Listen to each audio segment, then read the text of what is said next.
Hey, today I'm going to show you how to use the debugger in VS Code for Python. The debugger is one of the most powerful tools a software developer can have, and if you're not familiar with it, I'm going to show you why. Alright, so let's look at what I've got set up here. It's a very simple Flask app, right, with two endpoints, a get and a post. I'm running it right now on port 8000, and if we come in here and we run a simple curl HTTP localhost, let's not get too far in, right?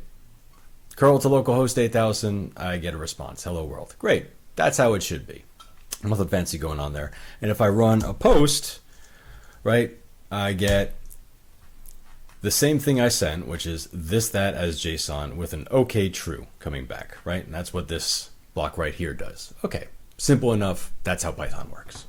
Well, what we want to do is look at the debugger and how we're going to start using that. So the first thing you need to do is make sure you have it installed, right? So come to extensions and we'll look for Python debugger, right? Search marketplace, and the first thing that comes up is the one that we want, published by Microsoft. And if you have the Python extension installed, it's an optional add-on with this extension. So you might already have this installed. If not, here it is, right? Python debugger. Great. Once we have that, let's come back to our file, okay? And we're going to click on this button. This is the debug button. I've already got my debugger configured, but the first time you click this run and debug button, it will ask for a configuration. It'll something similar to what happens when we click this link.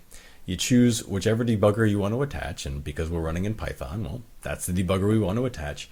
And this allows you to configure how you attach your debugger. You can either attach it to a current file, which is what I'm going to do, right? You can attach it to a Django project. You can attach it to a Flask app, right? All sorts of different ways to attach your debugger to your running process, right? Again, I just attach it to the current file.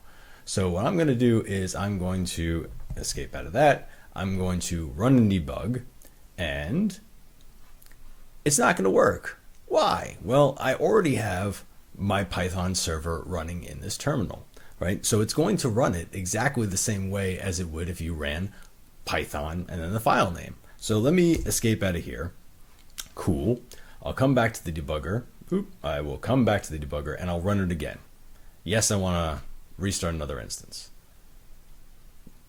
Okay, now this time it worked. Great. So let me close out of that one.